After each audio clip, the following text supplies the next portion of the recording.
He died swearing revenge, betrayed by those he trusted most, but fate had other plans.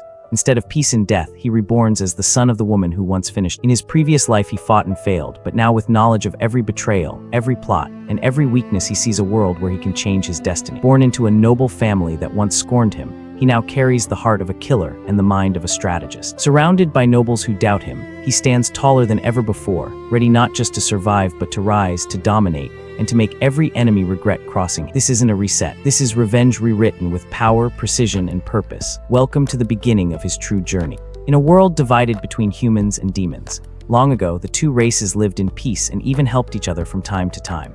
However, one day, humans discovered immortal ore deep inside a cave. With this ore, they created magical treasures capable of unleashing powerful spells. Soon, a commander orders the 4th Regiment to activate the magical treasures. Then, the human soldiers begin firing blasts of energy from their new weapons. With this power, humans began invading demon territory to seize more resources.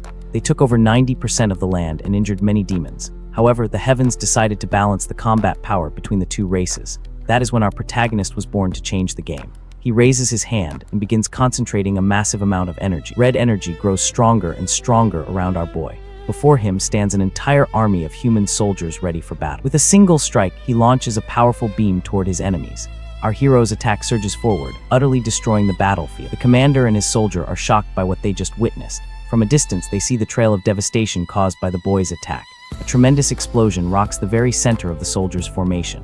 The commander, now desperate, contacts the principality headquarters. She warns them the boy has grown stronger, and now the human race is in danger. Back in his hometown, our hero is greeted by an excited crowd chanting his name. However, Lin Potion does not seem happy with this reception, and wears an expression of displeasure. He asks why they made such a ceremony, but his disciple explains he is now the emperor's favorite. This is Muku, the sole disciple of our boy. He explains the nobles came rushing after his newfound fame. The crowd also congratulates Lin Potion's parents for having such an incredible son. Our protagonist complains that no one cared about him when he was poor, and his fiancée says this is actually a small crowd. She is Danu, Lin Potion's fiancée, and advises him not to reject the nobles directly. Immediately, the patriarch of the Horse Clan offers 20 limited edition sports cars. The Bear Clan offers a martial arts instructor position worth 3 billion per year. But the Dragon Clan thinks it's too little and offers 20 mansions, saying our hero deserves more. Lin Potion is embarrassed and says to make friends, you only need sincerity. Speaking of sincerity, a group of demon girls appears to offer him their hearts. One of them asks if her heart is sincere enough, and our boy says he already has a fiancée. Suddenly, the eldest princess arrives and everyone makes way. Our protagonist greets her formally, but she tells him not to worry about formality. The princess says her father, the emperor, sent her to invite him to the palace. However, Lin Potion refuses the invitation, saying it is not time to celebrate. It would affect the army's morale. The princess blushes and says she expected this answer from him. She accepts his refusal, and the nobles comment that he even rejected the princess for his fiancée.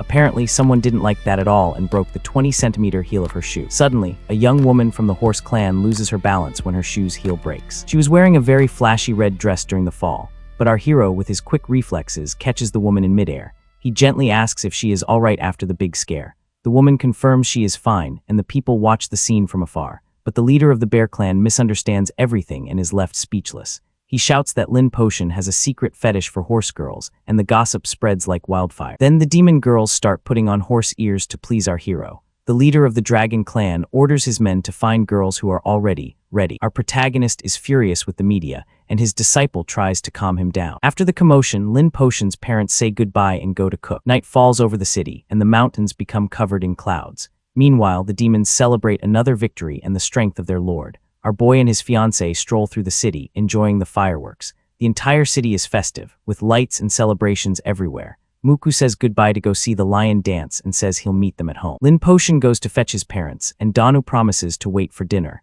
Nearby, people watch the traditional lion dance in awe. In a temple, the demon race gives thanks for no longer being oppressed. Finally, the whole city celebrates the new era of peace with many fireworks. Our hero walks through the crowd, thinking about his life's journey. He reflects that the demon race has finally achieved its goal. Moreover, he cannot imagine how the humans could turn the tables, because in the next battle, he will invade their capital and bring peace to his family. And his parents, who once worked so hard, no longer need to worry. Our protagonist then begins to remember when he left for war. His parents called out to him with concern in front of their old, humble house. Back then, his father said the family didn't need him to join the army. The young Potion had tears in his eyes as he said goodbye, and his parents begged him not to fight on the front lines so he wouldn't get hurt. Back in the present, He holds gifts given to him by the people and smiles happily. He is very satisfied with his life and walks home thinking of his parents. Arriving at the door, our boy prepares to enter and find his family, but something feels wrong. He senses danger upon hearing a faint call. Looking inside, he sees a horrific scene. His mother, bound and badly wounded, begs him to run.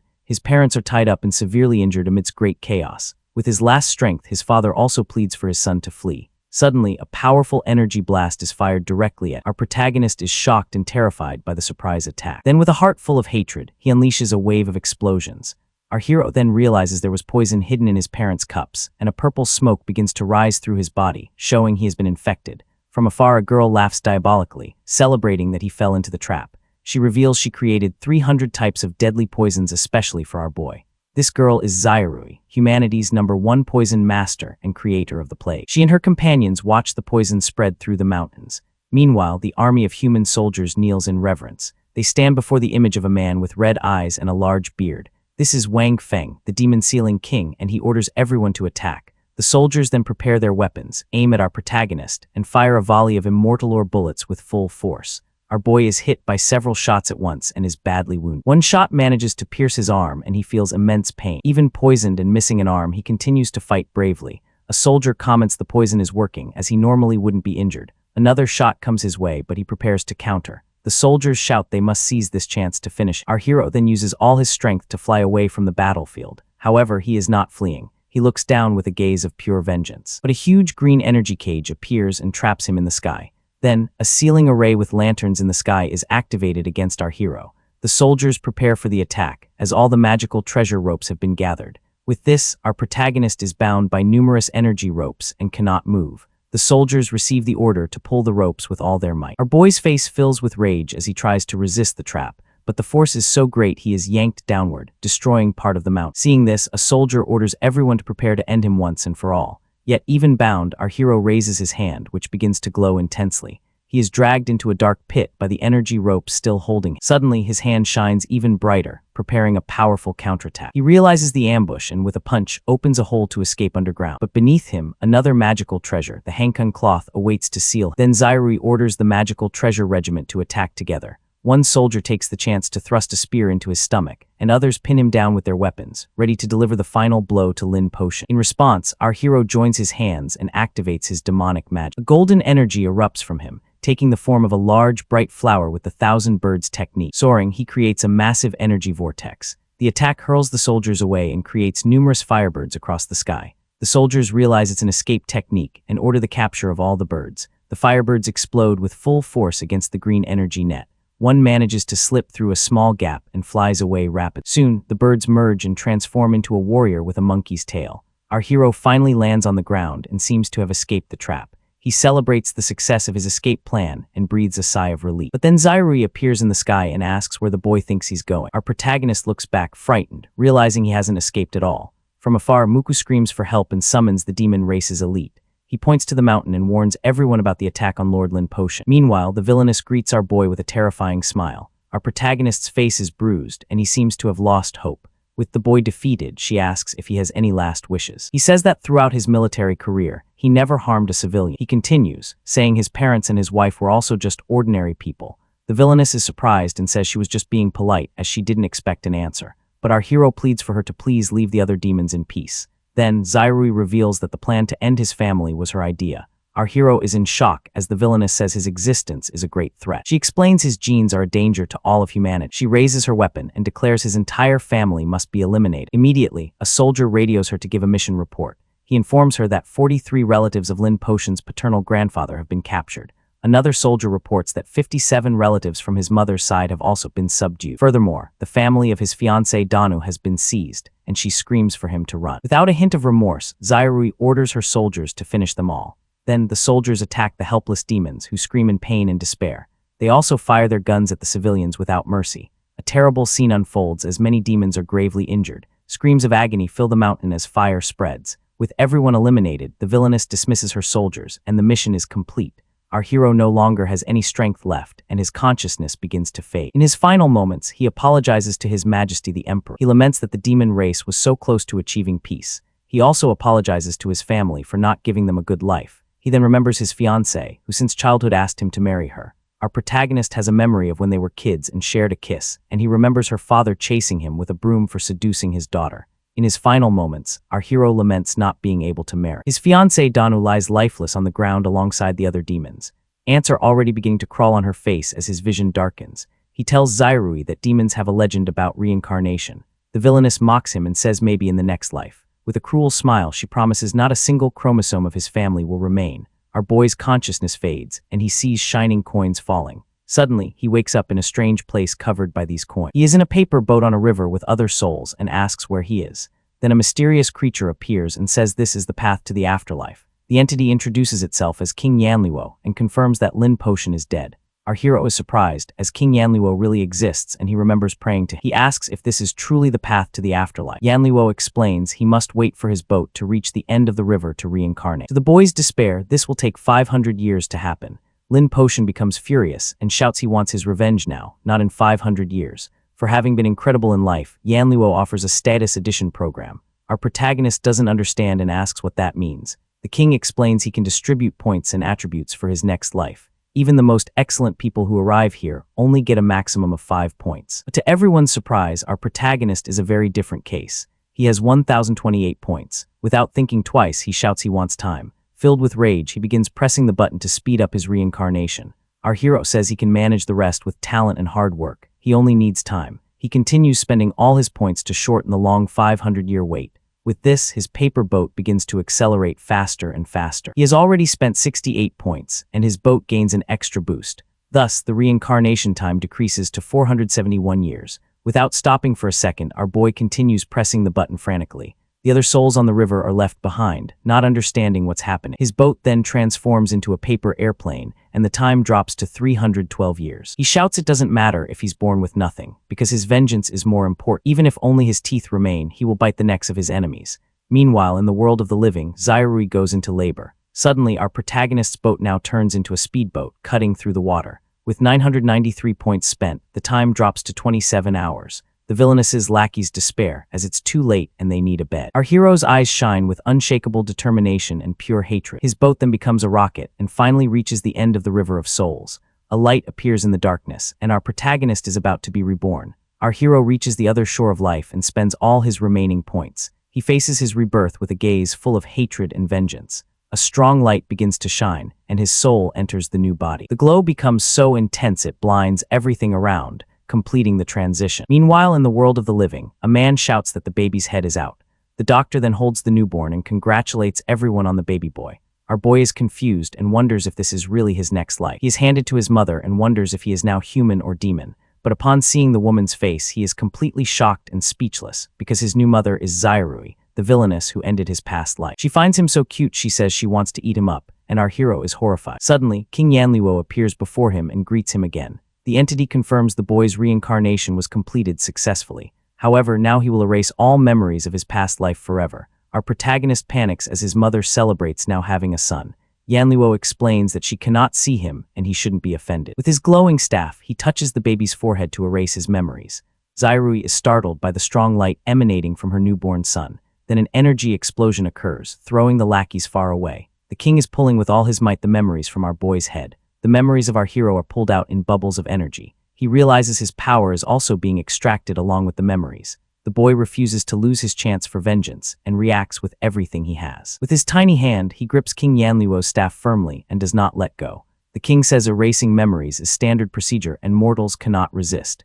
Irritated, Yanluo orders the boy to let go immediately as he's causing trouble. He shouts he just wants to finish his work shift and go home. The story flashes back to 2.5 years ago in demon territory. A powerful man appears in the sky, his eyes glowing with pure energy. He is Chang, one of the disaster stars and the strongest of humans. His body, covered in rocks, disintegrates as he levitates with immense power. With the gravity magical treasure, he lifts a giant meteor from the ground. A massive wave of fire forms around the rock. With his stellar strike, he launches the fireball to destroy the demon race. Fortunately, the young Lin Potion was on guard and launches a small green dragon. The creature then grows into the enormous celestial guardian dragon. News of his feat spreads, and an important leader orders his promotion. Thus, our hero notes the 12 disaster stars became destined enemies to fight.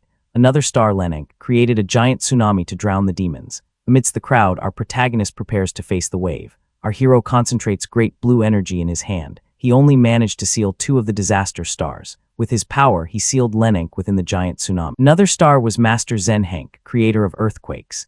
He was also sealed by our hero in April of the year 3760. Then in May, he sealed Tian Taisui, the active volcano in the lava pool. Liu Liu, the devouring swamp, was sealed in August the following year. Soon after, the ancestor of the mortal plague was imprisoned in a golden cube. One by one, he sealed all 12 disaster stars. However, with the death of Lin Potion, one of the seals broke. The demonic magic that maintained the seals lost its owner and vanished. Because of this, the ice prison of Lenink began to crumble. She finally breaks free from her frozen prison. Soon, all the other seals of the stars also shattered. Liu Liu, who was sealed in the swamp, also managed to escape.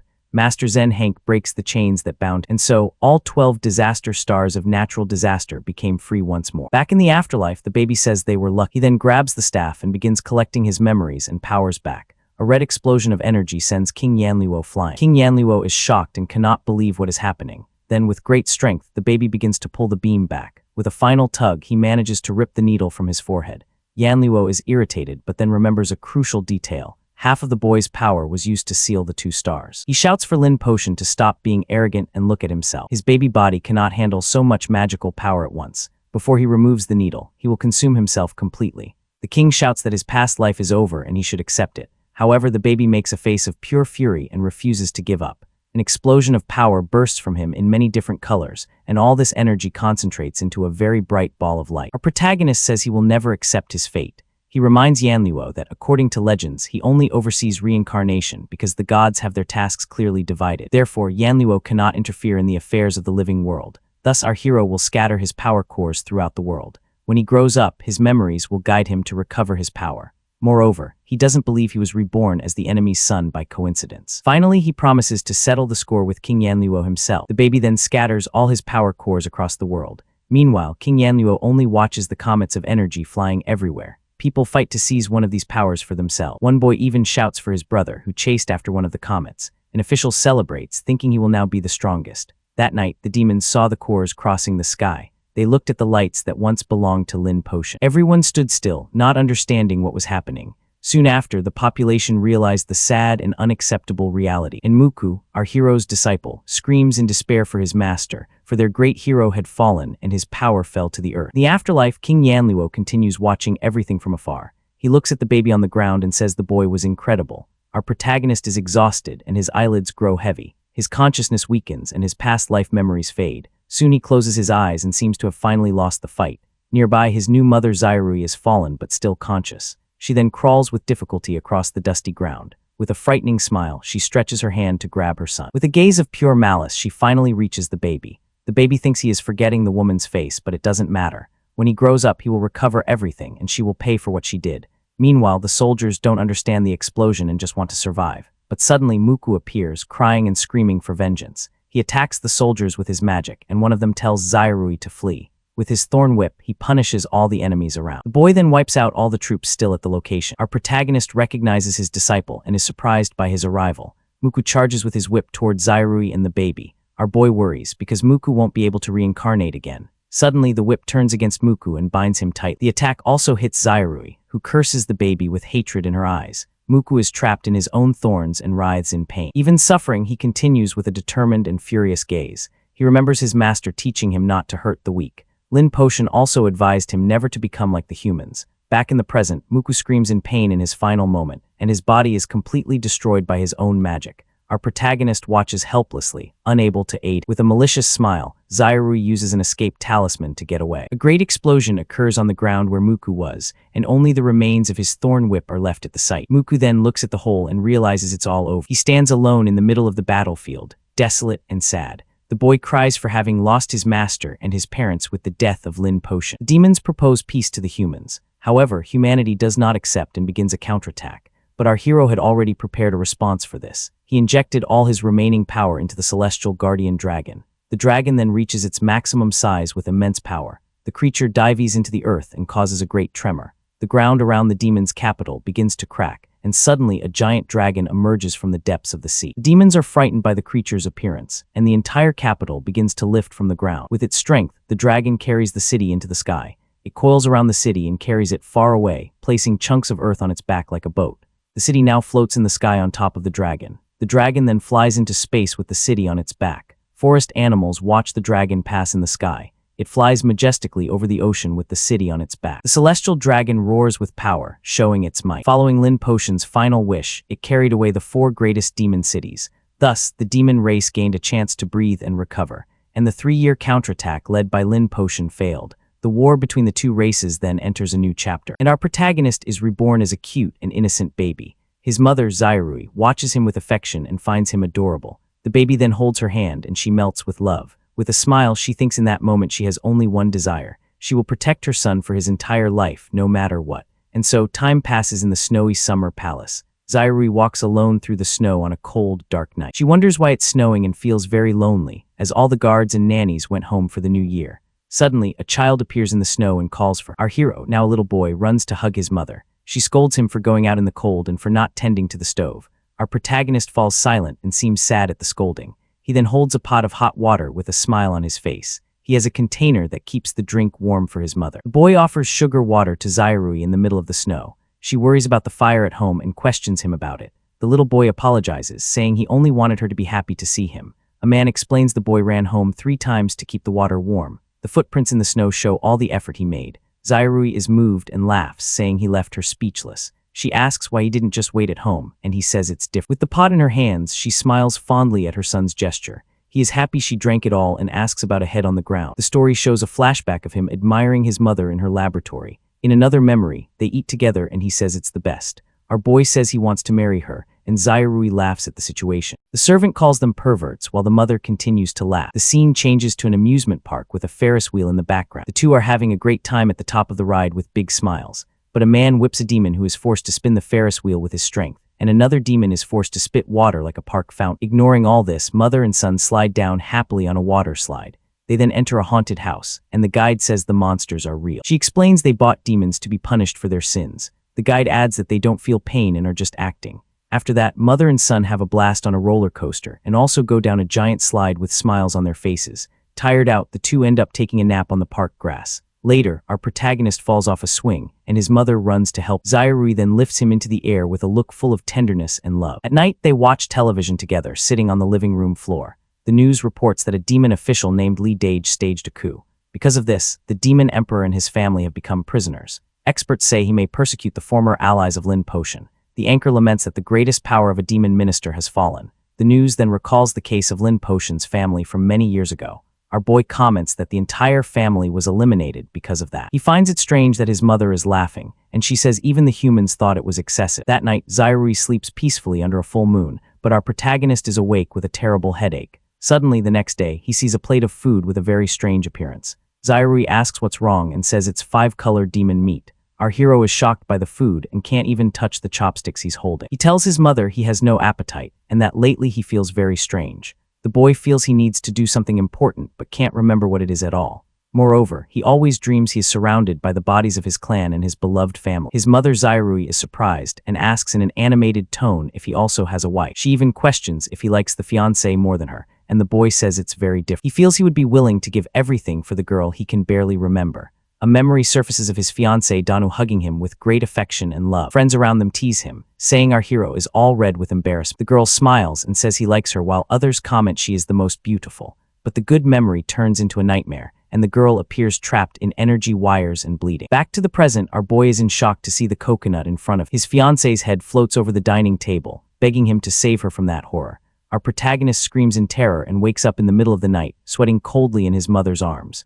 Zairui asks him not to scare her, because she only knows how to hurt people, not save them. Suddenly, a mysterious voice says the time has finally come to awaken the ancient power. She can't eat or watch cartoons, and can only dream about the man she loves so much, screaming with hatred. The entity wonders why everyone else can be with the hero except. In the real world, Zairui takes her son to many doctors, but no one knows what he has. One doctor says he can't help. A month later, they go to the Black Marsh. There exists a dark market that sells demon cores and even children of the enemy race. Vendors offer demon organs and bones as if they were normal products. The mother takes the boy to a medical clinic called Kins to try one last time. There, a mysterious doctor looks at the boy and says he already recognizes those strange symptoms. The mysterious doctor reveals that in his past life, our hero was likely from the demon race. Our boy flushes red in his mother's lap and wonders if past lives really exist. Zairui is surprised and says she heard about this from the oldest demon sealer. In the continent's history, some humans claim to be reincarnations of others. They even carried memories, and she thought her old master was just boasting. But since she and her son searched for doctors everywhere with no positive results, she remembered some old events and felt the symptoms were very similar to the reports.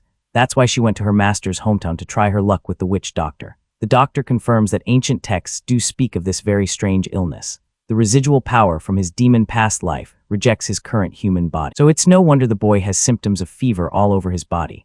The mother is worried the whole time and asks what she can do to solve her son's problem. But the doctor says there is nothing to be done and the boy will pass away within a year at most. Desperate, she asks if there isn't another way. The doctor reveals a very difficult method, because the essence of the boy's illness is the residual will from his past life. As the demon hero sleeps, he has a small glimpse of when he was called Lord Lin. The doctor explains that if he eats demon cores, his body's resistance will decrease. Zairui becomes excited, knowing the cores are the source of power for the demon race. In the past, humans ate them to learn magic, but the method was abandoned later. The villainess celebrates because, with her identity, getting cores is the easiest thing. However, Zairui asks, what does this demonification you mentioned earlier mean? The doctor explains that her son's body and habits will become more and more like those of the enemy race. One day he will become a full member of the demon race and asks if she accepts this. The woman is totally shocked by the revelation and doesn't know what to say or do at that moment. She looks at the specimens in the laboratory as the information weighs on her mind like a rock. With a pale face and cold sweat, Zairui grinds her teeth in pure anguish and total despair. Our boy thinks to himself that he is surely dead now with no salvation left. He knows his mother would never accept a medical treatment plan like that for him. After all, her family and friends were all eliminated by the demon race in the cruel past. Moreover, she became mentally unstable because of it and has 10,001 reasons to abandon. Currently, demons are treated as third-class citizens and wander through human territory. They have almost no rights and are seen merely as livestock for humans to use as they please. No human would spend their fortune buying cores to save the life of a simple pet. And since his mother is young and beautiful, she could simply give birth to another child and forget. The doctor notices her hesitation and suggests she pretend he never said anything. As an important figure, all of humanity would boycott her if her son turned into a demon. Furthermore, she used all her power in the fight against Potion and hasn't fully recovered yet. Without the human government's support, it would be very difficult for her to survive alone in the world. The doctor apologizes for presenting such a confusing plan and says it was his mistake, but Zairui interrupts him and says this is great because it means her son can still be saved. Through clenched teeth, Zairui says this is great because it means her son has a chance. Then she adds that the demon race doesn't matter and that she will take care of her little hero. Even if he is just a blade of grass by the roadside, she promises she will raise him. Our boy cries with emotion upon hearing his mother's words and feels her strong embrace. The witch doctor hurriedly writes the prescription as the news spreads like wildfire. Soon newspapers publish that the son of heroine Zairui is actually a member of the demons. The people do not accept the situation, and the demon-sealing king makes an official announcement. He orders all her titles and honors to be stripped, and that aiding her will be considered treason. In his diary, our hero writes that high-quality cores are rare, and his illness won't wait. Thus, his mother was banished from everything and began selling the family's possessions to survive. The family's situation went from bad to worse, and Zairui became burdened with debts to pay. 2 years pass and the boy's illness improves a little, but they become very poor, with torn clothes and shivering from the cold. The two walk through the snow with nowhere to go now, as their old home was lost, and they wander alone through the harsh winter, holding hands.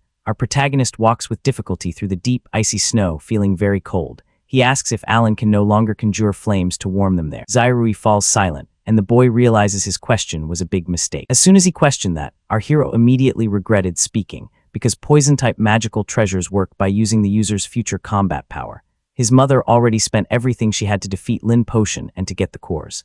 Now, his mother is an ordinary person, and our boy knows she can no longer conjure flames. Therefore, he feels guilty for everything and walks hand in hand with her in the heavy snow. Looking at a warm house, he thinks the creator of the world must hate his creation very much, for he created disasters and diseases, while a man expels his mother, who is begging for help. Our protagonist watches from afar as his mother is rejected and shivering in the winter cold. He also curls up because the intense cold freezes him to the bone, and he can't take it anymore. Suddenly, Zairui shouts her son's name with a crazy smile plastered on her face. She opens her arms and shouts about a robot fusion, saying the creator also likes children. Immediately after, the woman hugs her son tightly, trying to warm his body with her own with a smile. She asks if he's warm now and if the cold has disappeared all at once.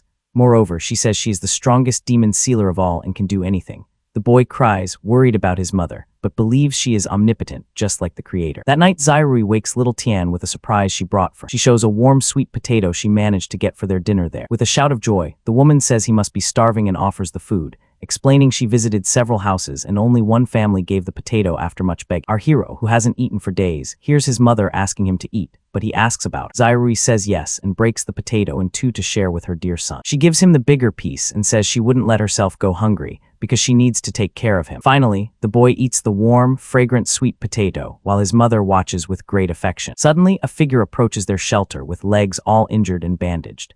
It was a young demon boy who says hello and mentions he smelled good food nearby. He bows and begs the woman to share a little of her food with. Zairui stares at the boy and realizes he is part of the hated demon race. Even so, she replies that of course she can share some of her food with the boy, but with a terrifying look, she says he needs to hand over his demon core in exchange. The demon boy laughs, saying it's a joke because he is the one who wishes he had a core right now.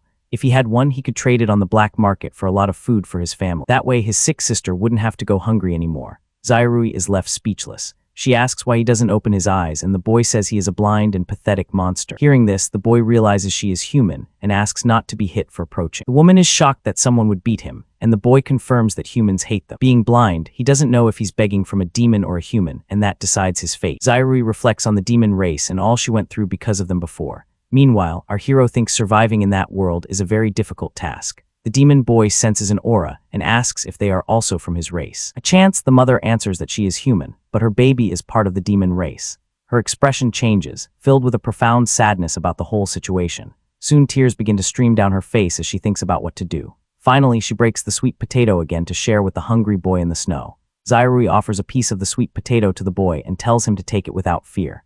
The boy thanks her profusely and says now he and his sister can live until the next. He says goodbye and wishes her peace, believing good people receive rewards. The woman remembers her teacher saying the same thing and ponders those words. She looks at the starry, snowy sky as a cruel doubt arises in her mind. Alone in her makeshift shelter, Zairui wonders if she really is a good person. In another scene, the Lord begins to cough up blood, and the mother falls into total despair. She shouts at a vendor, not understanding how the money she saved isn't enough. This time she needs a high-level demon core to save her son's life. But the vendor says he has the final word and that she should have some money. The man mocks her for not wanting to pay double the price for her own son's well-being. Zairui says she only needs 3 more cores to cure him once and for all. Then she kneels and begs him to let the debt be paid later, promising to pay everything in the name of the humanity she once saved. The woman cries and pleads for a little compassion. The vendor merely watches from afar as the woman humiliates herself at the door of his fancy shop. To this day, our hero doesn't know what his mother did to convince that man to help, but since that night, the boy's body began to improve significantly. After a while, the two stroll happily through a forest with better, cleaner clothes. They even buy the 5-flower demon meat that our protagonist liked so much. And at the amusement park, Zairui shows her son that the swing is now free. At the park, a little boy cries on the ground while our hero pushes his mother on the swing. Suddenly, Zairui loses her balance and falls face first into the sand, while the boy continues crying. The family's situation improved, and the mother can now get some work in the Black Marsh. She even plans to rent a cheap laboratory soon to refine her son's medicine. However, our protagonist feels very guilty that she sold her old laboratory, so he hugs his mother and cries hard while she asks why he is so sad. Later, Zairui opens a box and shows the purple demon core that glows very bright. Our boy becomes hypnotized by the power emanating from that item and can't look away, with a very strange smile on his face. His mother watches his reaction carefully. Then she asks if that could be the demon core of the old hero named Lin Potion. Our protagonist is in doubt if that is really the demonic core of the great hero Lin. Zairui confirms, saying the guy met his end at her hands, so she knows his power all too well. You see, his cores scattered, and one of them simply fell nearby. So she kept it a secret. She explains the hero was incredibly strong, and if her son takes the core, his illness could be cured. With a calm look, the woman tells our protagonist to simply take the item and use it, but our boy falls silent for a moment, thinking about what he will do with all that power. Then he reaches out to take the core, which glows with a sinister purple energy. Suddenly, a breaking news report on the TV shatters the mood and startles our hero. The anchor informs that the last demon city has finally been recaptured by humans. She explains the place is at the highest peak of the continent on the Great Celestial Dragon. And now, with their new aircraft, humans can finally reach the dragon's head. With a bizarre smile, the woman celebrates the war victory with her compatriots, because the chance to invade the demon's last refuge has finally arrived for everyone. The next instant, a blast of red energy fills the screen, showing the battle in full swing. Human soldiers are attacking the demons with their lances and a cavalry charge of violence. One warrior lands a powerful energy punch right in an opponent's chest. Another soldier climbs onto a giant missile, shouting for everyone to advance at full force. And so, a fleet of giant flying ships prepares for the final attack on the city. One soldier climbs a ladder to position himself and begin the invasion of the great dragon. Finally, the creature's eyes fill with fury upon seeing the ships approaching for the fight. Several explosions shake the demon city as the humans continue their attack without mercy. Furious, Tull, the son of the Supreme Regent, complains that years have passed and nothing has changed. Even with the giant territory, the demon race couldn't recover. He shouts that no one with even half of Lin Potion's strength has appeared to save their people. An advisor warns that the humans have broken through the outer wall and are heading for the city center. Meanwhile, in the meeting room, the council discusses that their interests cannot be compromised. One of the regents with a pig-like face becomes furious, shouting that the situation is completely unacceptable. Soon after, another leader asks who the traitor was that sold Lin Potion's information to the enemy. He warns he knows the character of everyone there, and that only the inner circle knew the location. The fourth regent, who has a tiger-like face, says no one expected the humans to be so cruel. He recalls the old hero mentioned, having relatives with talents similar to his power. Moreover, the seventh regent accuses the humans of wiping his entire family off the map just for security. Then, accusations begin to fly, and the second regent is blamed for receiving a promotion after the hero's fall. Tired of the bickering, the Tiger Regent shouts that the old emperor didn't put Lin Potion in power for no reason. The third regent, a rooster-faced man, stands up and asks about the situation of the demon cores. He suggests the warrior elite should hunt down all the cores scattered across the world. However, the sixth regent with a lion's face thinks the idea is terrible and says he doesn't understand politics. The humans know all about Lin Potion's strength and wouldn't leave the cores around without a reason. Moreover, the cores were taken by the 12 disaster stars, and recovering them is practically impossible. Finally, the young empress seated on her ice throne asks if they have any solution. One of the regents complains there is nothing to do and that the princess's father wasted his power. Then, the young empress says she found an old friend who has a plan to save them, but the tiger regent yells at her, warning that the royal family no longer has a chance to turn the tables. He accuses the girl of trying to infiltrate her own people into the council in the middle of the crisis. Immediately, the other leaders say that without Lin Potion, this can be resolved, and she should be punished. With a smile, the Empress reveals that the person she mentioned has a connection to the old hero. The rooster and lion regents ask if some distant relative of the guy survived the massacre. Others question if it's his adopted son, but remember he can't meet with royalty. Suddenly, a flash of bright light floods the meeting room, capturing everyone's attention. The council members are astonished, staring at the door with expressions of surprise and fear, because a feminine silhouette enters the room, leaving all the leaders paralyzed with shock. One of the regents is left gaping, remembering having seen that woman somewhere before. The mysterious woman walks toward the council while the Empress watches from afar. In a flashback, we see our hero and his fiancée wishing the nobles a happy new year. Then it clicks for the council. That is Danu, Lin Potion's fiancée, whom everyone thought had passed away. The lion regent screams desperately, asking if this is the solution the Empress promised. To make matters worse, one of the leaders makes a bad taste joke about her relationship with the old hero, but Danu responds with a bold question, leaving the old man completely speechless. The pig regent says she is the #1 woman and could be used as the greatest war trophy. Suddenly, the council table is hit by several energy rays and explodes violently. The regents unite to attack Danu, trying to hand her over to the humans as a gift, but the woman remains silent, merely observing the greed of the leaders who govern her people. With a quick movement, she uses a red energy thread to prepare for combat. Then the woman launches her attack with a determined look, showing she will not retreat. The energy thread shoots out of the palace, cutting through the air toward the wall protecting the city. It spreads throughout the courtyard, proving the hero's fiancé is extremely powerful. The attack hits the watchtower, blowing everything apart with surprising force. Soon after, several red energy threads slice through the wall and destroy the gate. The human soldiers, advancing with their jet boots, are caught completely off guard. The explosion sweeps across the battlefield, showing the tide of battle had finally begun to turn. After going to the area, Danu retracts her thread and asks if they can talk now. The tiger and pig regents are terrified, hiding behind each other in pure horror. With a serious look, the woman reveals the old hero left one of his demon cores with. The leaders are left gaping at the news and can't believe what they just heard. The young empress smiles, saying she expected no less from her guest. In a flashback, the people comment that Lin Potion even dismissed the princess for his fiancé. The little empress looks forward with an expression of admiration and a pinch of jealousy, because on that day she, who always wanted to be by the hero's side, had to swallow her pride. And Danu, the one she envied so much, kneels before her to pay her respects. Finally, the hero's fiancé appears with a plan to save everyone and asks for Her Majesty's help. The morning after the hero's fall, the city's residents went to the site to offer aid. One resident shouts that he found Danu alive and calls for help to get her out quickly. Another comments that the survival rate of her family in that massacre was surprisingly high.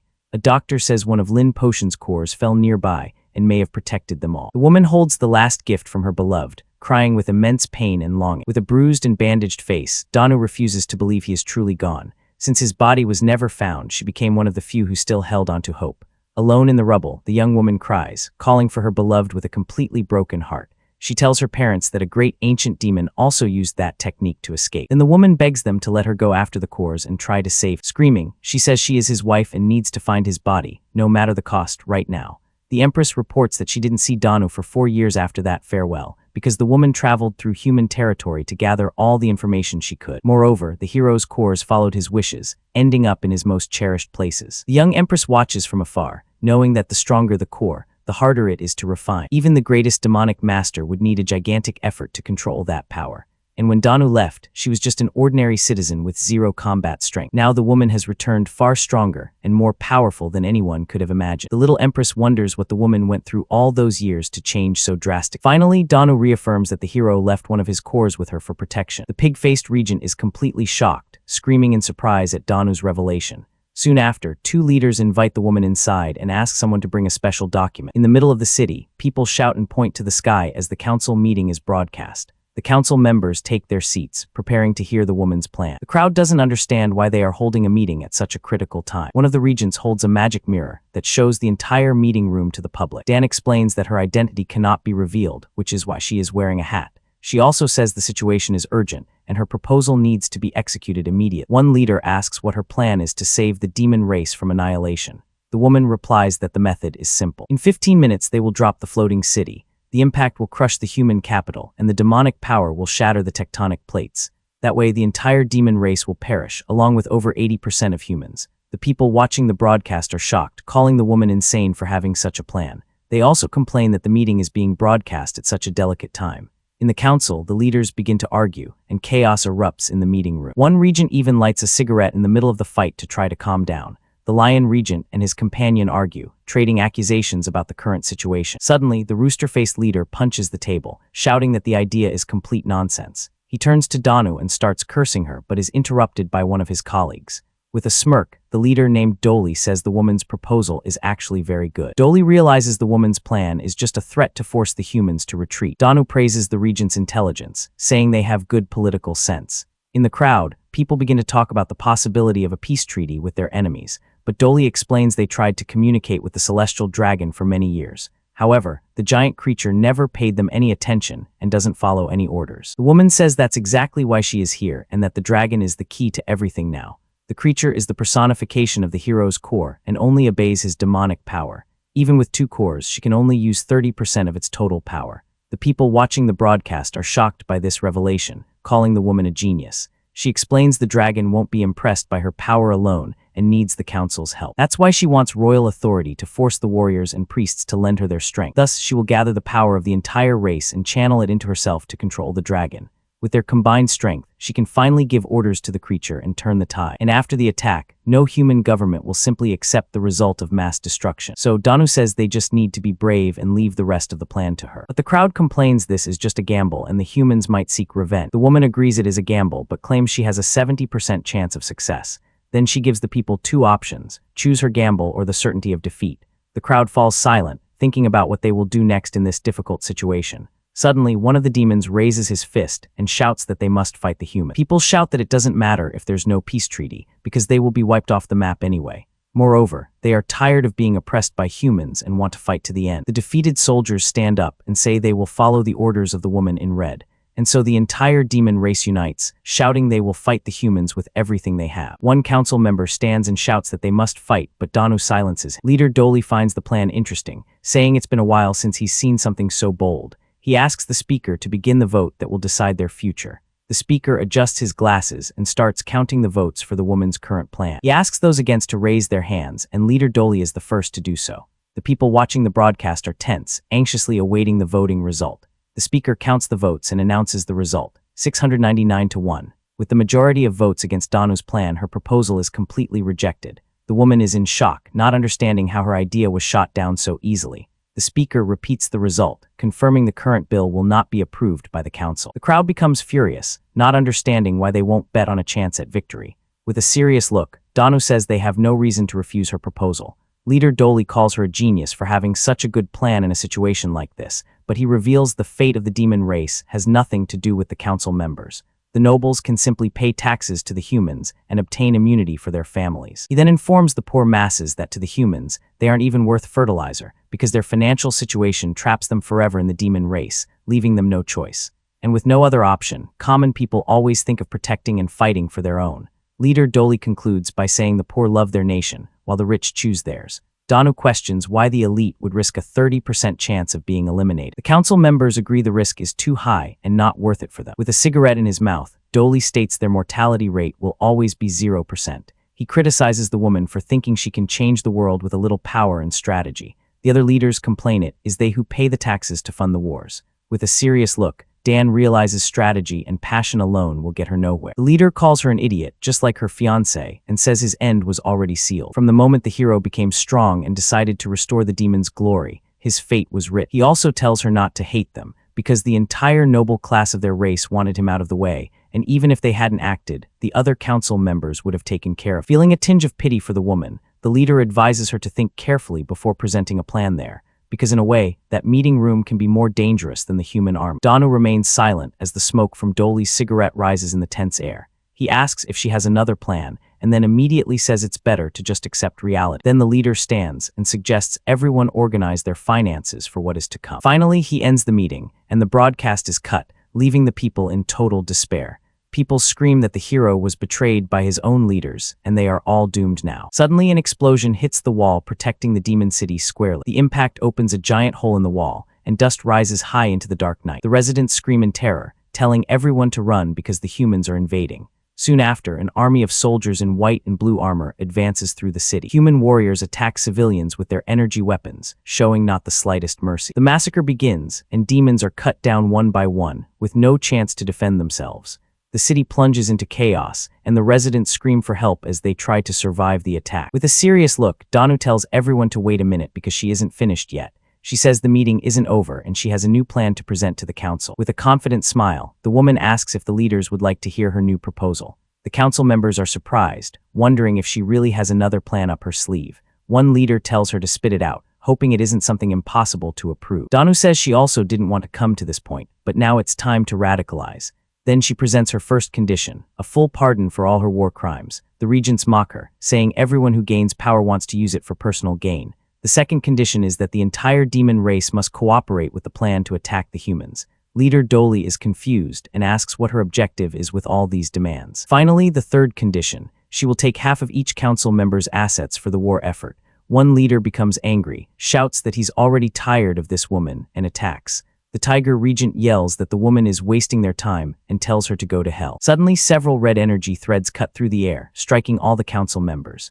With a serious look, Dan asks if anyone who opposes her plan can raise their hand now. She waits for a response as the leaders fall one by one, with no chance to react to the attack. A moment later, the woman announces that, since no one opposed, the proposal was approved by all. She orders the speaker to announce the result and start the operation immediately. With a score of 0 to 700, the woman confirms the new plan was accepted unanimously. Her eyes glow with green energy as she takes total control of the situation. All council members have been eliminated, and the meeting room is covered in red. Leader Doli crawls on the floor, unable to believe she had the courage to do that. Danu compliments his power, surprised he managed to survive her attack. She reminds him that he himself said this room was more dangerous than the enemy army. With a smirk, the woman says she also agrees with the statement he made before the fight, because the humans wouldn't eliminate her, but she wouldn't show the same mercy to her opponents. With a look of pure hatred, the woman warns she will end him here and now. Doli screams in pain as she squeezes harder, wanting to end it quickly. He curses her, saying he is the #1 noble and she can't do this to him. He also warns that if she eliminates him, the entire noble class will turn against her in the war, because the laws and media will hunt her, and even the people will hate her for this betrayal.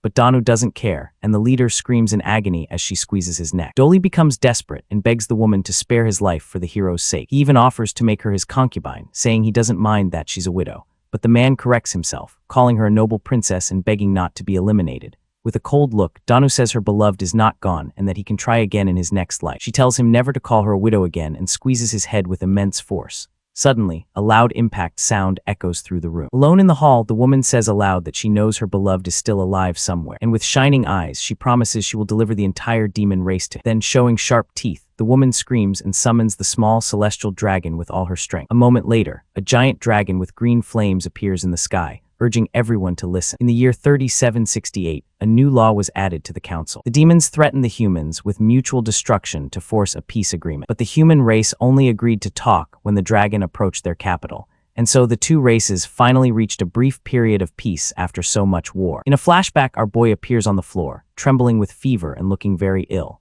His mother, Zairui, holds him in a panic, seeing her son is burning up. In the year 3767, a man said he was a demon in a past life. Years later, in March of 3771, his mother still cares for him with tenderness. In December of 3774, the boy seems to be draining his mother's life. Back in the present, our protagonist prepares to take the purple demonic core. In the year 3775, our boy stares fixedly at the purple core. His mother, Zairui, gives him a very strange and mysterious smile. The protagonist asks if that is really the hero's core, and she nods in confirmation. Moreover, the woman reveals that Lin Potion met his end at her hands and that she knew him well because his cores scattered and one of them fell nearby, so she kept it a secret. She says it was a top-tier item, and it would be a waste to use it only for research.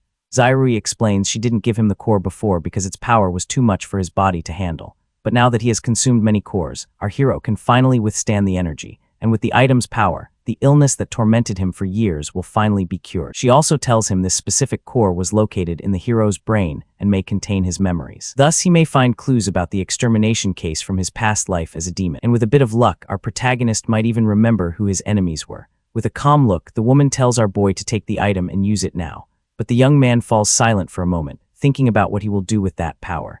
Then he reaches out to take the core, which glows with a sinister purple energy. Suddenly, breaking news on the TV shatters the mood and startles our hero. The anchor informs that the last demon city has surrendered to them once again, and she celebrates that the chance to invade the enemy's last refuge has finally arrived. Finding the news too loud, Zairui grabs the remote to turn off the TV. Finally, the room falls silent again, and our boy's decision is still up in the air.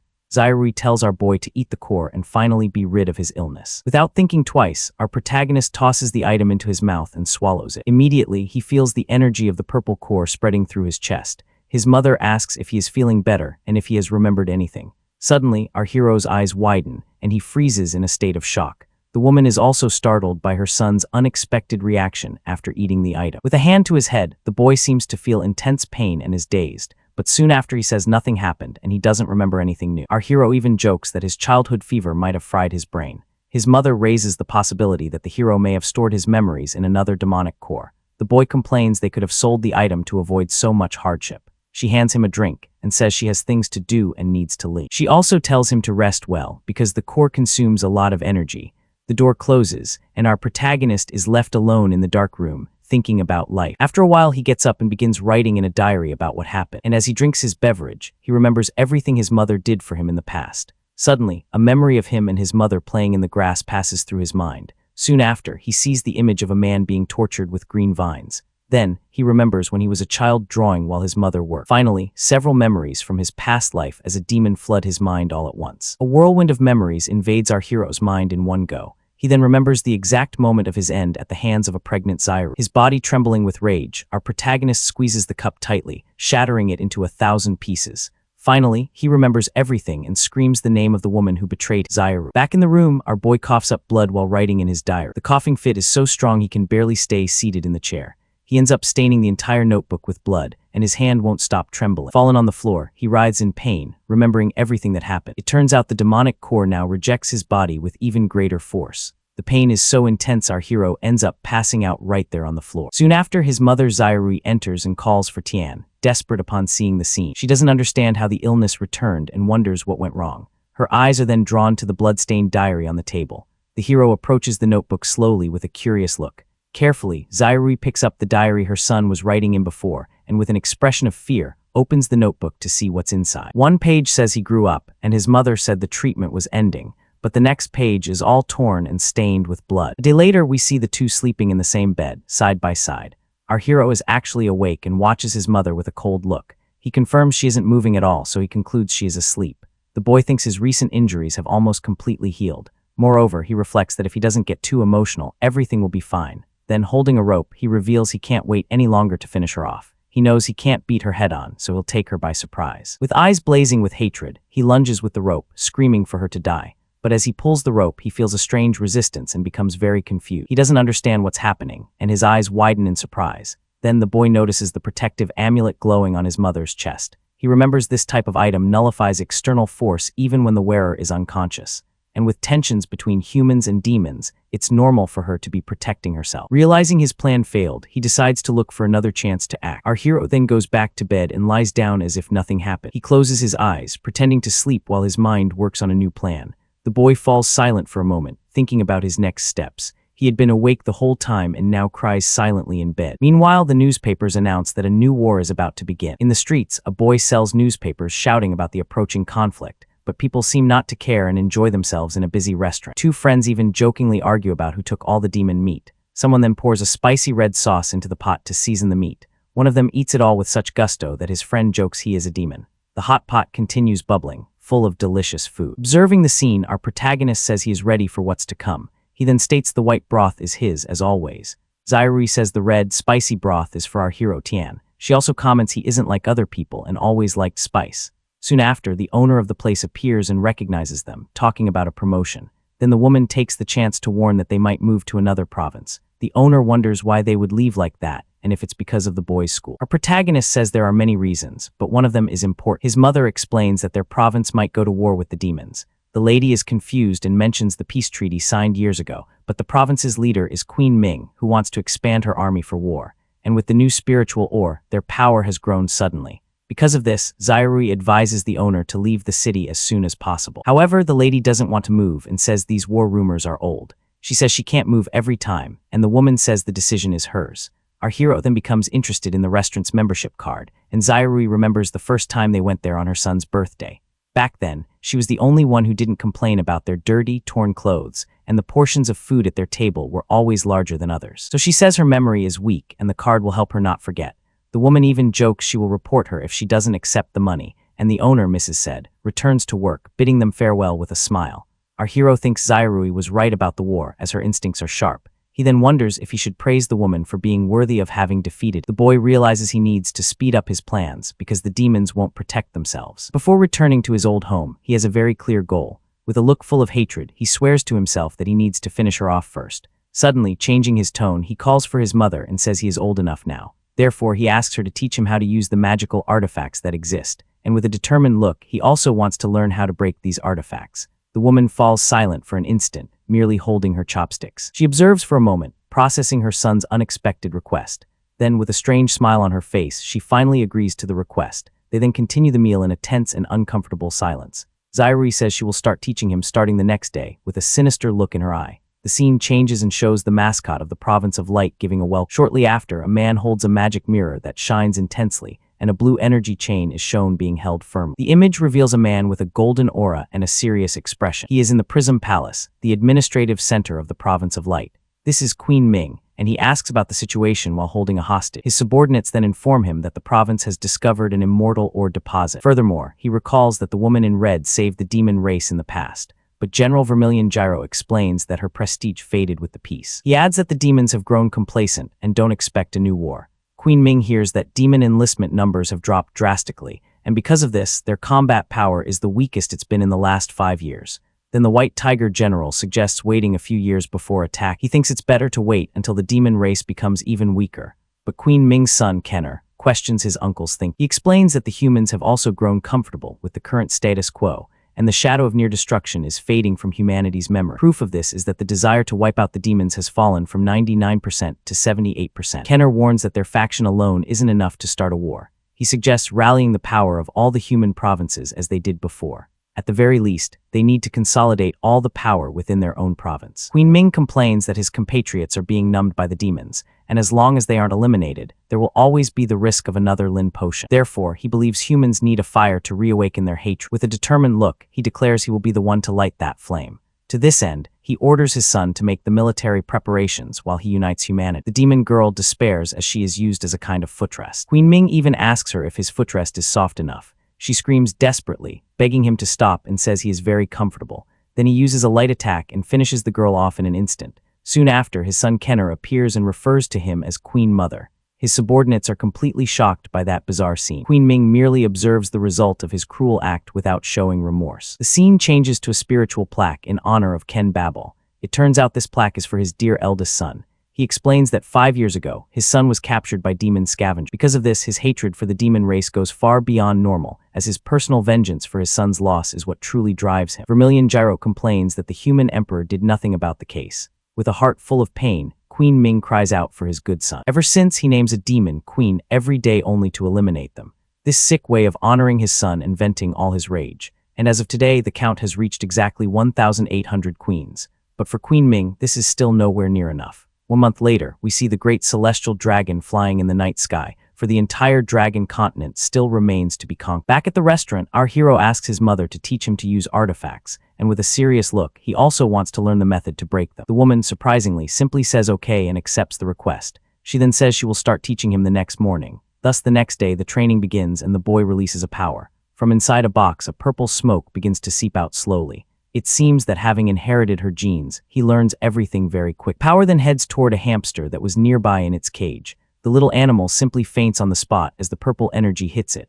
Our boy is surprised and celebrates that this time everything worked. Shortly after, with a touch, he undoes the spell that was on the box. The hamster then wakes up frightened, not understanding what happened, and so he quickly mastered the methods of controlling and breaking artifacts. Later, he uses what he learned on his mother. While she sleeps in bed, her body's protective curse weakens a bit with his touch. Fortunately, defensive curses aren't her specialty, and he needs time, and when that day comes, he swears she will be finished. The scene shifts to a memory, raw and painful, where the weight of the world wasn't on a demon king's shoulders, but on a son's heart. From that night on, Shuri began to speak much less, and her accident rate in experiments increased greatly, the distracted scientist trope. Sometimes, while cleaning the house, the woman would suddenly start staring into space, completely lost. In her hands, she held a pair of baby shoes with a blank and very distant expression, the ultimate mom glitch moment. The frequency with which she went out to hunt for demonic cores also increased, and she would be gone for longer periods. The young man questions why he didn't notice any of that at the time and watches her leave from a distance. With a quick gesture, the boy releases his power and manages to break a talisman with a protective barrier. He is satisfied because now he can dissipate most of the protection without much effort. But he knows that it is just a disposable talisman, and that to break the real one, he will need external help, the DLC boss shield. With the power of his old core, he is sure it's enough to attack her by surprise while she sleeps. But the young man knows that humans with combat experience are extremely alert to the flow of demonic power. Thus, he is sure that Shuri will wake up the moment he activates his demonic power. Because of this, our protagonist decides he needs to use a power that belongs to a human, a magical treasure, that use the system against itself logic. Seizing the moment, he tells his mother that he wants a magical treasure just for himself, and the woman gets excited. My kid wants a hobby parent joy. The boy complains that there are many fakes on the market and asks if she knows any reliable sources. The woman agrees and explains that a magical treasure's compatibility cannot be transferred to another person. With that, she says it's time to find a magical treasure suitable for her son's abilities. Completely excited, the woman celebrates that her little 10 will finally have his own magical treasure, treating it like his first car. Our protagonist thinks that he didn't want to ask her for help, but she is the only reliable demon sealer he knows. Thus, the two go to a dark place called Black Swamp Corner in search of the perfect item. He complains that she didn't need to bring him personally, but the woman replies that she couldn't do that at all. With a smile, the woman explains that her magical treasure was also personally chosen by her parents. The young man reflects that making her choose the weapon that will eliminate her is crossing the line, but that it counts as a warning, the ultimate emotional guilt trip. From there, the two arrive at a shop called Sister Cho's Magical Treasures to finally find the item. Inside, the woman asks if anyone is there, while a girl with cat ears rests peacefully on a bench. Lying on a bench, the shop owner plays mahjong and notices there's a new customer in the house. She's in the middle of a very intense game with some strange creatures and seems super focused. With a lollipop in her mouth, the woman named Cho stares at them without showing much interest in their visit. The I'm on my break energy. From there, she tells them to come back the next day because the shop is already closed to the public. Sarcastically, the young woman warns that if they don't leave soon, they'll have to spend the night there with. But suddenly, the shop owner turns around surprised, as it seems she recognized the woman with the boy. Shuri shouts the young woman's name, calling her little Cho, and runs towards her all excited. With that, the shop owner jumps in surprise and shouts little Shuri's name, not believing what she's seeing. Thus, the two hug tightly and our protagonist realizes they already knew each other, the small world trope. Cho asks if the boy is her precious treasure, and the woman confirms that he is old enough for an item. The shop owner approaches and compliments the young man's beauty, saying he is there to find his treasure. Shuri says she is a regular customer and will leave her son there with her while she takes a walk around the city. The woman sighs and says that looking at him reminds her of when little Shuri first came to the shop. With a smile, she calls him closer and says that Auntie will choose a special treasure just for him. Then the woman goes to a wall full of drawers and opens one of them to start the search for the item, the ultimate magical junk drawer. The woman shows a flame bracelet made with immortal ore from the Red Fusion Island. She explains that the item converts spiritual power into fire and puts it on our protagonist's wrist. With that, the shop owner asks him to try to hit her, but the boy asks if it won't hurt. From there, our protagonist prepares for the attack, his fist covered in the item's flames. He attacks, but the fireball hits the floor and burns the wood without even getting close to her. Our protagonist is surprised and confused because the attack didn't go in the direction he intended, the wonky controls of a new item. Cho says the treasure doesn't suit him because the spiritual power didn't follow his will. The boy apologizes embarrassed, and she says it's okay because the shop's floor wasn't worth much. Without wasting time, the woman grabs another mysterious box from the shop's wall of drawers. She reveals a blue thunder bell made of immortal ore that can summon the power of light. He thinks about the ranks of immortal ore and realizes that this is already a pretty decent treasure. Upon ringing the bell, a gigantic lightning bolt falls from the ceiling and hits the floor with absurd force. With that, he apologizes again and says it seems that one doesn't work for him either, the item failing the vibe check. The woman calls him little baby and asks him to come a little closer to her to continue with a smile on her face and a determined look. Cho seems to have finally had a good idea. With a quick gesture, Cho ruffles our protagonist's hair with her hand. She touches the lollipop to his forehead and says she's not going to play with the young man anymore. Soon after, the woman goes back to licking her lollipop with a very different look. The shop owner stares at him with a mysterious and slightly scary smile on her face. With a sinister chuckle, she seems to have found the perfect solution for the boy. From there, the woman starts to laugh maniacally while squeezing her little creature. She runs around the shop laughing, and her strange creatures follow her in a chaotic mess, the eccentric shopkeeper bit. Suddenly, she stops and shows a short blade forged with local immortal ore. The young woman says the blacksmith raised the price, claiming the handle material had run out. Because of this, the customer cut off his arm to make the handle, and the blade hasn't sold in 10 years. But she guarantees the quality is top. Cho tells him to try the cursed weapon. Hesitantly, our protagonist holds the blade, which seems to bend in his hand. At that moment, a red energy starts to emanate from the weapon and runs up the boy's arm. The young man's eyes widen in complete shock at the sensation of that power. An image of his past life emerges, and he feels a deep connection with the dark blade, the "this is my main" feeling. Cho says that from his expression, they have found the right direction, and our protagonist agrees that swords feel familiar. With that, he mentally confirms that the type of weapon is correct, but it seems something is still missing. The young man thinks with a serious look that a magical treasure of that level is not enough to take out Shirui. Meanwhile, the shop owner sends a message to little Shirui without him noticing anything. She turns and confirms to our protagonist that his true talent lies in blade-type treasure. Sincerely, the boy says he feels that treasure is not very powerful, and the young woman is a little surprised. From there, he points upwards and asks if he can try the sword hanging high above everyone. The black sword with red details glows intensely, and Cho seems a bit hesitant with the choice. Sitting with her pet, the woman says he still doesn't understand much about magical treasure. He replies that in his current memories, she didn't teach him and explains that high-level items amplify power. The young man continues the explanation, saying that other factors affect a treasure's power release. With a smile, the shop owner reveals to the boy that they call this factor the compatibility value. Our protagonist is confused by the term, and Cho says she will explain it with a very simple formula. The young woman explains that the item's rank multiplied by compatibility and spiritual power gives the final effect. Thus, he understands that every detail has a great influence on the result, and she confirms that he is right. Our protagonist asks if the more he uses the weapon, the greater the compatibility will be, and the young woman confirms with a lollipop in her mouth. And the longer it takes to increase compatibility. The woman says the weapon in his hand has simple circuits, so the compatibility between them will increase very quickly. Although the quality is not as high, the weapon will make him much stronger in a short time. Thus, she guarantees that this is the treasure that will make him strong in the shortest possible time, and he understands, the fast leveling weapon. Suddenly, Cho reveals that her shop specializes in selling apprentice magical treasures. Because of this, the sword he wanted is just a sample, and if he wants the original, he needs to go to another shop. She says that at that level, even his mother would have to work for years and take out loans to buy the item. The young man realizes he could never afford that, and the woman says it's an item worth a lifetime. The young woman reveals that the last batch was all sold to the children of noble families for them to train with. With a sad look, the boy realizes it's not something families like his can have, the pay-to-win reality. Suddenly, the shop owner announces that his mother is back, and the young man turns around very surprised. With tears in his eyes, he starts to cry and calls himself an idiot in his thoughts. In one frame, Shirui appears happy, holding the expensive sword he wanted and a bag of food. The ultimate mom went into debt for this gesture. The scene cuts to the capital of the province of Light, where the crowd celebrates, and a family is proud of their son. But in contrast, a demon settlement lives in a valley of trash and sewage in the middle of nowhere.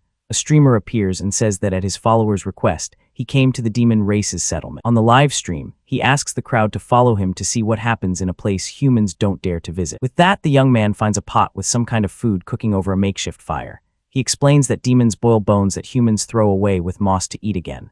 The little demon nearby thinks that he doesn't understand it because the food is full of bacteria and has no nutrients. With a wicked smile, the streamer kicks the pot and says he did it for the demon boy's health. Then, he shows the demon's residences, while the little boy tries to pick up the food from the ground. Sarcastically, he says the pipes are warm in the winter and cool in the summer with good ventilation. The young man shines a light into one of the pipes and finds a demon girl sleeping, but complains about the lack of privacy. Suddenly, the streamer complains that the demonic aura there is so strong that the live stream signal will drop in 5 minutes. With that, he ends the broadcast and taunts the demons who are hiding in fear in the pipes.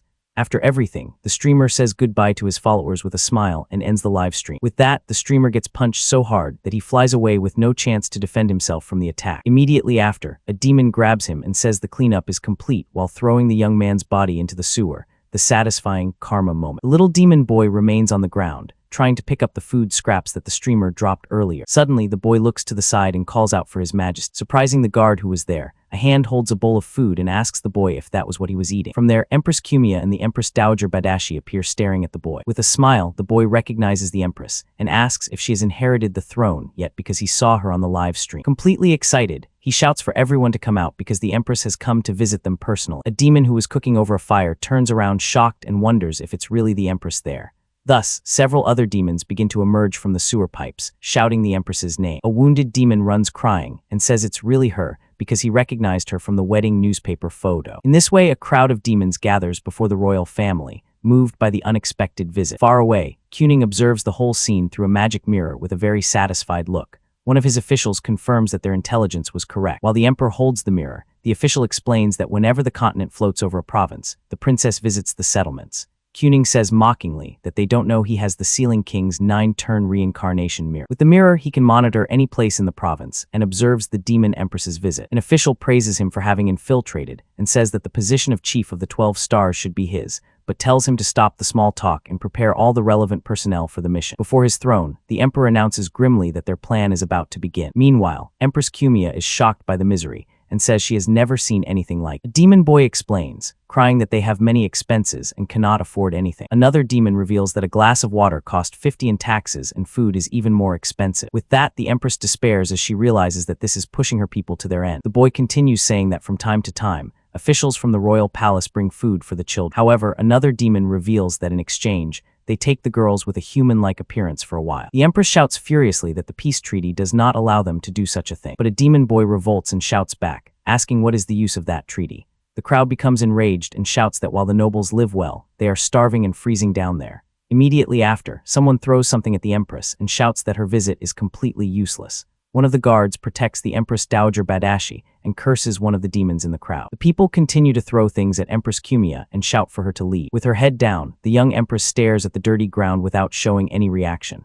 A desperate father scolds his son for shouting instead of finding food for his dying sister. He begs the crowd for some food, saying that this is his last living daughter. With tears in his eyes, the man continues to plead for someone to please save the little girl. Seeing the scene, Kumia asks the guards if they still have food, but the answer is no. Her guards explain that they came in secret and could not bring much for the visit. One of the demons tells the father to accept his fate because things like this happen every day there. Without hesitation, the young empress begins to walk towards the man and his daughter. The father gets angry and shouts, asking if she came just to watch their horror show. With a serious look, Kumia continues to stare at the scene without saying a single word. The people are shocked by the young woman's attitude and the Empress Dowager calls her by name. From there, the young woman carefully takes the starving little girl into her arms. Immediately after, a bright light appears and the little girl slowly opens her eyes. With the little girl in his arms, the father is shocked and stammers the Empress's name, not believing. Little girl's brother is also completely speechless at the scene he just witnessed. With tears in her eyes, Kumia remembers her father saying that the royal family was the master of the commoner. She explains that the word master does not mean using power to take away the people's benefits. With a choked voice, the young woman says the meaning is to treat every demon as her most precious treasure. From there, the Empress apologizes to everyone and says that everything is her fault due to her incompetence. She shouts that it was her failure that did not allow her people to live and work in complete peace. But the young woman guarantees that she has formed an alliance and that the pro-war faction is recovering. Furthermore, the woman in Red's military school is training a new generation of strong warriors. With a determined look, the Empress swears she will fulfill her father's wish to restore the race. In response to the speech, one of the demons gets excited and shouts with all his might that he supports the Empress. With that, the crowd raises their fists and shouts that their race can indeed rise again and fight. In the Empress's arms, the little girl now has bright eyes and a smile on her face. A demon boy points excitedly and tells everyone to see how much the girl's appearance has improved. The people smile and say that demon children recover their energy quickly and praise the Empress's magic. From there, the demon people begin to applaud and rejoice at the young Empress's words. The Empress Dowager calls her by name and reflects that in the current situation being Empress is a burden. She thinks that the royal family has lost power and that what little remains is thanks to Dan Yundu's strength. Furthermore, the Empress Dowager laments that every day the young woman has to deal with various influential officials. The woman recalls that the nobles only want her family's power and plan arranged marriages. One of the nobles even dreams of having several children so that his descendants can become royalty. But Kumiya's talent for governing has already been approved by several old and experienced ministers, and she is also a monarch willing to sacrifice herself for her people without a second thought. With a smile, the Empress Dowager says that Kumiya can certainly restore the demon race. Far away, an official tells Kuning that the time to finish off the demons has come, and he asks about the talisman. In a frozen province, two humans look up at the sky, preparing for the broadcast that is about to begin. The official confirms that it is connected, and a large screen shows the scene of the Empress to the entire ice province. The broadcast also reaches the 5th strength province where giant hand statues rise. In the Blade province, the people also watch the scene of the Empress with her people on a large screen. Suddenly, a blue jellyfish floats in the dark, and when touched by a finger, it glows in an orange hue. From there, the demon people release several glowing jellyfish that float through the sky like lanterns. With the little girl in her arms, Kumiya and her people watch the scene, mesmerized by the beauty of the lights. The valley fills with light and joy as the crowd celebrates the Empress's visit with a grand festival. After a while, the young woman says she needs to go back and faces the little girl's father with a smile. She explains that staying in enemy territory is risky and promises to find a way to send supplies. With that, the Empress prepares to return the child to her father and asks him to raise her well. But suddenly, the father's and the Empress's faces are filled with pure shock and terror at something unexpected. The man holds his daughter's body, which is now lifeless and completely pale, in his arms. Far away, Kuning reveals his plan to show everyone the true face of the demon Empress.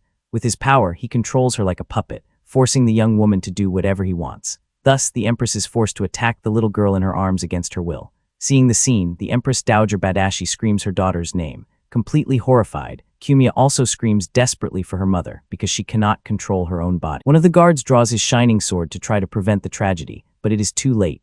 Meanwhile, in Little Ten's house, a purple curved blade is surrounded by a powerful fire energy. Our protagonist reflects that, as the shop owner said, the apprentice weapon will make him stronger quickly. Thus, he practices with the magical treasure to increase his combat power as quickly as possible. With this new power, he is sure he can completely break her body protection talisman. Gritting his teeth with hatred, he curses her mentally as his revenge gets closer and closer. But a memory of Shirui arriving happily with the expensive sword confuses him about her attitude. Kneeling in the living room, the young man admits that she is a good mother, but wonders if that really matters now. Crying, he shouts that his mother from his past life never even had the chance to be a real mother to him. The young man reveals that he bought the knife in secret with a 20% interest rate from the shop owner. With that, he swears that after he finishes her off and restores his race, he will take his own life. From the outside, he seems like just a lonely boy, but his mind is full of plans for revenge. With a determined look, he thinks that the day of her return from the hunt is in just 3 days. Holding the weapon firmly, he decides that he will finally execute his plan of revenge on that day. Suddenly, a deafening noise echoes through the house, interrupting his dark plans.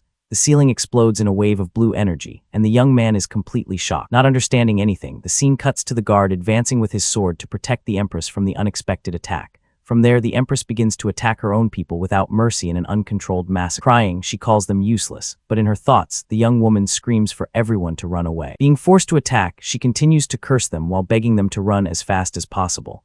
With that, her attacks cut through the air and hit several demons who scream in pain. Not understanding, one of the demons shouts that he can barely protect himself and that he feels something is very wrong. But another demon tells him not to think about anything and just run for his life from the Empress. Seeing the scene, the Empress Dowager shouts for them to stop the Empress and evacuate the people with a look full of fury and determination. The woman prepares to contain her daughter and save her people. Immediately, her guards agree and advance to follow the Empress Dowager's orders. Out of control, Kumiya releases a blue energy from her hands to attack the approaching guards. the energy hits the guards head-on and initiates a strange kind of demonic transformation. With that, the guards transform into chimeric demons and scream in pain from the sudden change. One of them is shocked and wonders how the Empress's power became so strong all of a sudden. Far away, Kuning uses his mirror to channel the power of several cores into the young Empress. With her power increased, the Empress continues the attack and unleashes a massive energy blast against everyone.